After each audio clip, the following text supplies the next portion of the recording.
Bonjour à tous, j'espère que vous allez bien. On se retrouve aujourd'hui pour un type de vidéo que j'ai pas fait depuis un petit moment.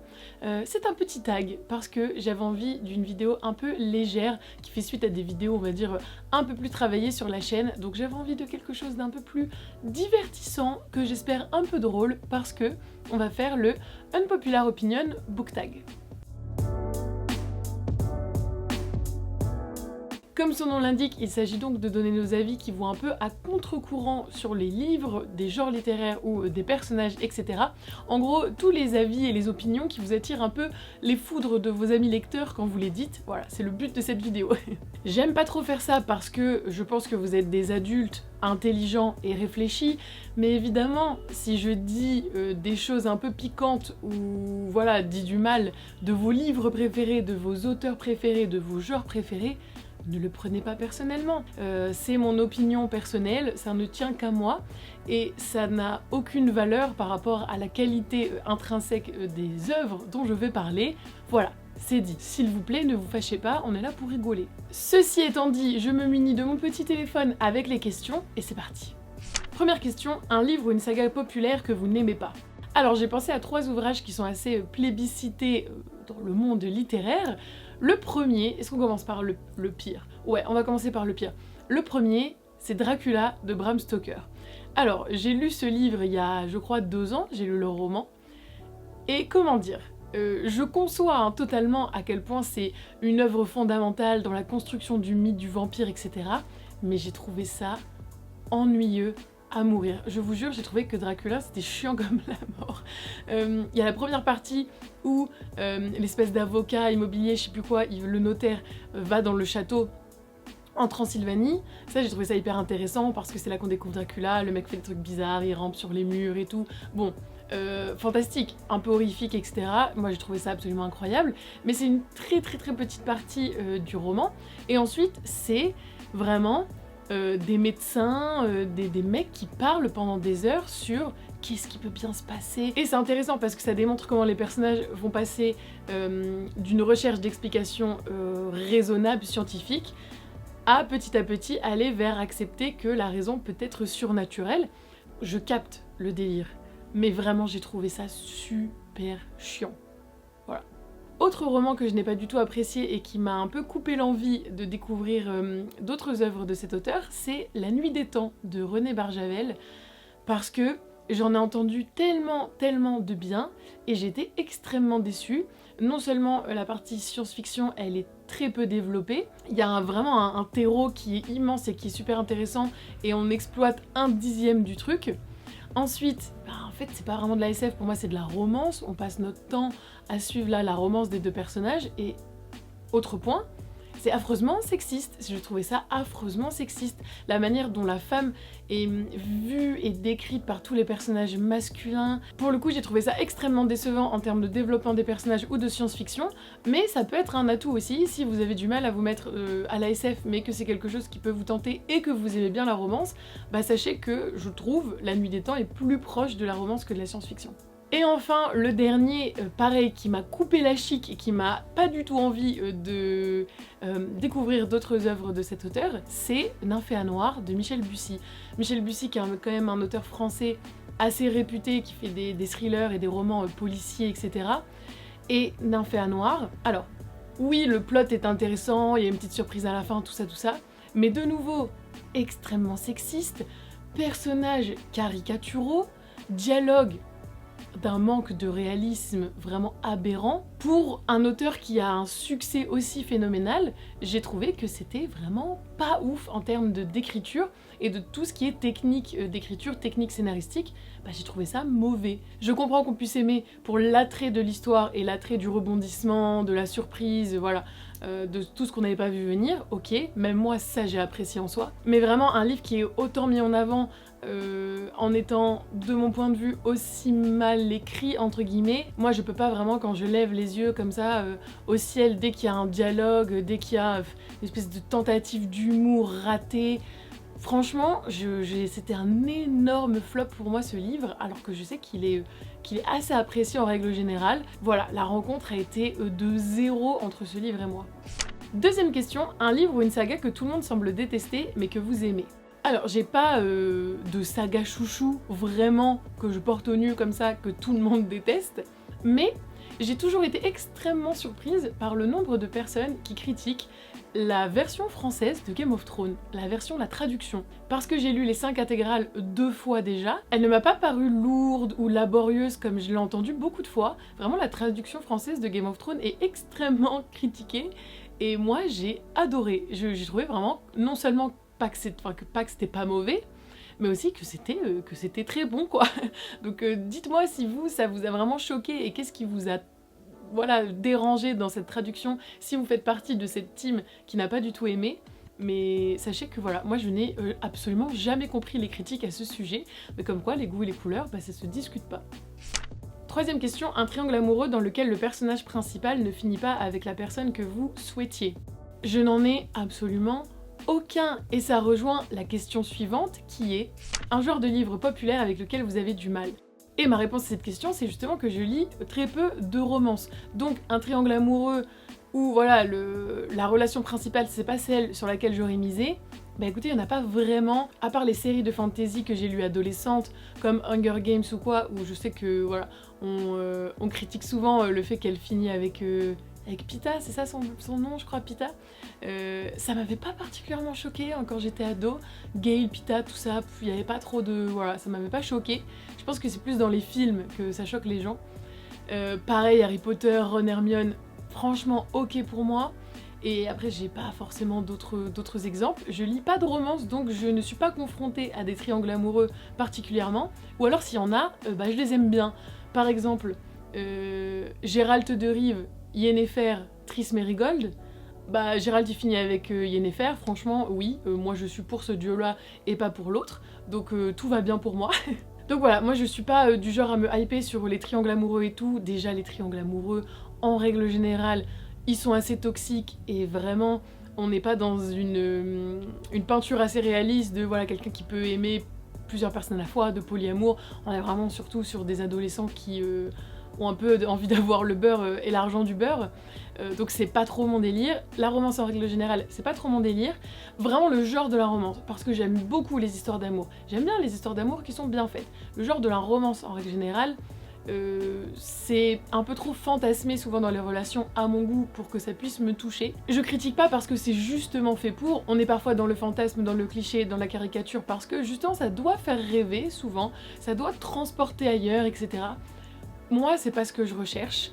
Par exemple, autre genre que j'aime pas trop, c'est le feel good. Pareil, c'est pas forcément ce que je recherche. Le seul feel good entre guillemets que je peux bien aimer, c'est tout ce qui est roman japonais qui ont ce petit côté un peu cocooning, mais j'aime bien parce que il y a une forme de mélancolie assez prononcée dans le feel good entre guillemets japonais, ce qui peut être un peu contradictoire, mais tous les sentiments qui peuvent sembler un peu niais et gnangnan sont souvent aussi contrebalancés par certaines formes de tristesse, de mélancolie, de nostalgie sur la vie en général par rapport à nos personnages. Et du coup j'aime bien parce que ça casse un peu justement le côté un peu niais qu'il peut y avoir dans le feel good. Donc c'est pas mon délire quand c'est un peu trop poussé, voilà. C'est pas ce vers quoi je me dirige. Mais maintenant qu'on parle de ça et que vous connaissez un peu mes goûts en matière de lecture, dites-moi en commentaire si vous pensez qu'il y a quand même un livre de romantasy, une romance ou un livre feel good qui pourrait me plaire. Est-ce que vous aussi vous n'êtes pas forcément dans ce genre littéraire, mais à un moment il y a une petite rencontre qui s'est faite et faut pas mourir idiote et faut sortir un peu de sa zone de confort. Je prends si vous avez des recommandations, et pourquoi pas lire tout ça dans un vlog un peu en mode je lis des livres que je pense détester et on verra si ça passe ou ça casse. Cinquième question, un personnage que tout le monde aime mais pas vous. Alors c'est un peu particulier parce que j'ai revu le film il y a pas longtemps et c'est là que je me suis dit mais en fait ce personnage, en vrai il est pas ouf, alors que je me souviens quand j'étais adolescente, je l'adorais. Je l'adorais, je fangirlais sur lui comme absolument toutes les filles, toutes, j'abuse, mais quand même beaucoup d'entre nous je pense. Mais vraiment en revoyant le film, je me suis dit mais en fait cet homme c'est pas possible, c'est un enfer en fait. Trêve de suspense, de qui je parle? Je parle de Monsieur Darcy dans Orgueil et Préjugés, parce que ce monsieur là, bah faut qu'il apprenne à communiquer quand même. Moi, un mec qui parle pas comme ça, qui fait le mec super enfermé et qui finalement agit d'une manière totalement contradictoire par rapport à ce qu'il ressent, bah maintenant en ayant grandi, je me dis que c'est un enfer à vivre. Donc ok, le côté torturé, un peu mystérieux, un peu genre je me sacrifie pour le bonheur des autres, il y a un petit côté romanesque, dramatique et tout qu'on peut apprécier, franchement, j'avoue. En plus c'est une œuvre de Jane Austen, c'est pas comme si tous les personnages étaient pas un peu dramatiques. Mais je me souviens que vraiment je le trouvais incroyablement romantique à l'époque, quand j'étais plus jeune, et que maintenant en ayant grandi, bah vraiment je le trouve archi toxique en fait. Mec, si t'es pas capable de me dire je t'aime bien, j'ai envie de passer du temps avec toi, franchement c'est pas compliqué, bah next en fait.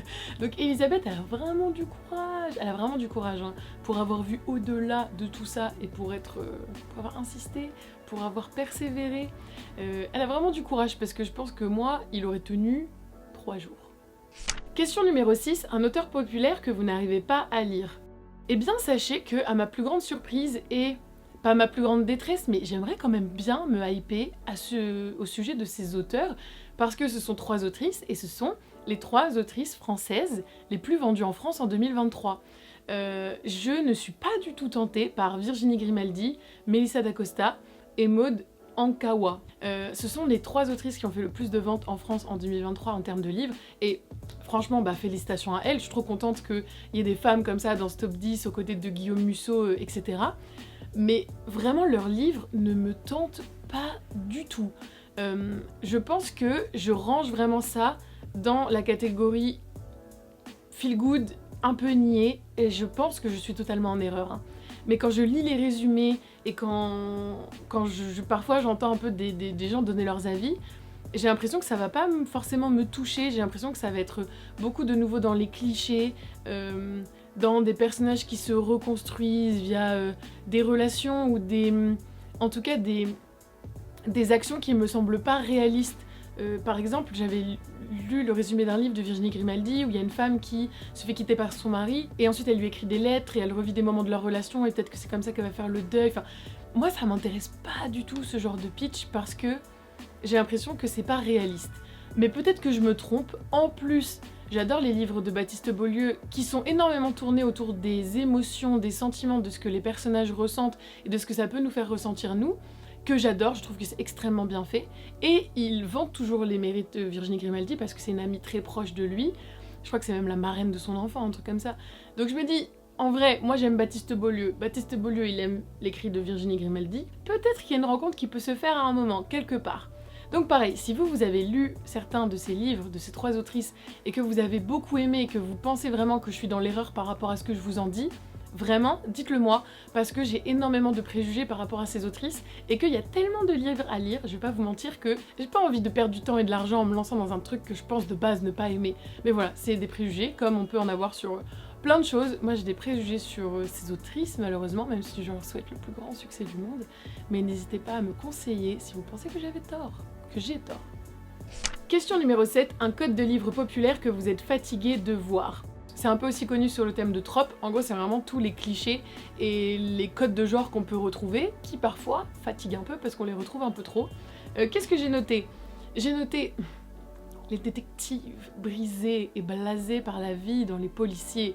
Vraiment, donnez-nous autre chose, non? Je comprends que le métier de policier nous fasse voir des choses qui sont assez horribles et on peut être un peu désillusionné sur la vie, mais peut-être qu'on peut casser ce code, peut-être qu'on peut juste prendre le côté enquête et mettre quelqu'un d'un peu normal et sympathique qui mène l'enquête, et en fait, moi j'ai l'impression qu'il n'y a aucun entre-deux entre les Cozy Mystery, où justement on est dans le total inverse avec des enquêteurs un peu charmants, un peu drôles, parfois un peu maladroits, genre des vieilles dames ou des gens qui sont pas du tout faits pour mener des enquêtes, ou alors vraiment le détective noir, blasé, brisé, qui a perdu goût à la vie, et du coup va y avoir peut-être aussi un fil rouge de comment il va retrouver son humanité ou se reconstruire ou recréer des liens avec sa fille.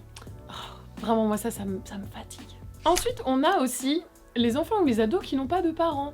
Vraiment, quand on voit des enfants et des ados qui passent leurs après-midi dehors, leurs soirées dehors, créer des plans machiavéliques pour faire tomber je sais pas quoi et tout. Ils sont où leurs parents? Vraiment, ils sont où? Genre, comment tu fais pour laisser ton gamin la nuit comme ça, dehors et tout? Et il a pas de devoirs à faire, il a pas des activités extrascolaires. Non, vraiment, il peut errer dans la nature et dans la rue comme ça, et personne ne s'en soucie. Alors je comprends que c'est chiant, tu veux raconter une histoire, t'as pas envie d'avoir les détails terre à terre de maman qui rappelle son fils parce qu'il doit prendre son bain ce soir parce qu'il l'a pas pris depuis 2 jours peut-être.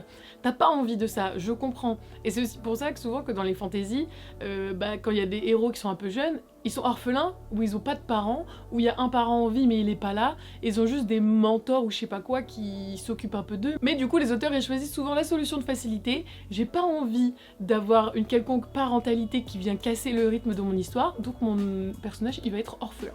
Voilà. Vraiment, ok, je conçois aussi. Après, c'est un peu fatigant ce côté orphelin et tout, parce que on capte que c'est juste parce que tu sais pas comment lui donner des parents, tu ne sais pas comment faire. S'il vous plaît, si vous avez des héros enfants, bah faites un minimum attention, parce que quand t'as 10 ans, tu fais pas ce que tu veux à 23h dans la rue, normalement. Et dernier point que j'ai noté, ce qui m'énerve, c'est quand les méchants sont trop nuls alors que les gentils sont trop forts. Dans Harry Potter, alors j'adore Harry Potter, vraiment je suis super fan, mais les mange-morts qui sont censés être des adultes sorciers, entraînés, badass, méchants, ils ont tué des gens quand même. Ils ont tué des gens, ils ont torturé des gens et tout. Ils lancent un vieil Expelliarmus là, ça désarme même pas, ça touche même pas un petit adolescent qui a 13 ans là. Franchement, non. Même eux, ils se font savates par des vieux Expelliarmus, là, ils volent, ils sont là, comme ça et tout, alors que bon, normalement, t'es censé être un peu entraîné au combat. Star Wars, c'est pareil. T'es là, le héros, il touche 18 Stormtroopers alors qu'il a tiré 3 balles. Les Stormtroopers, ils sont 25 en face, il n'y en a pas un qui touche le héros. Ou alors, je sais pas, dans Monster, par exemple, pour prouver à quel point Tenma, c'est un super bon chirurgien, il va dire des trucs et les autres médecins vont dire « Waouh, j'y avais pas pensé ». Mais frérot, t'es neurochirurgien aussi quand même, donc t'es quand même censé avoir des connaissances, même s'il est un peu meilleur que toi et que c'est un peu un génie, t'es pas censé être à un niveau moins 18 de ta spécialité. Donc t'as pas non plus besoin en tant qu'auteur que tout le monde autour de ton héros soit nul pour que lui il paraisse fort. C'est encore plus stylé quand les autres sont forts et que ton personnage il est encore plus fort justement parce qu'il a travaillé, je sais pas, bon plein de trucs. Mais des fois il y a vraiment ce côté où les méchants ils sont d'une médiocrité sans nom et nos héros sont un peu trop rapidement et un peu trop facilement au-dessus du lot.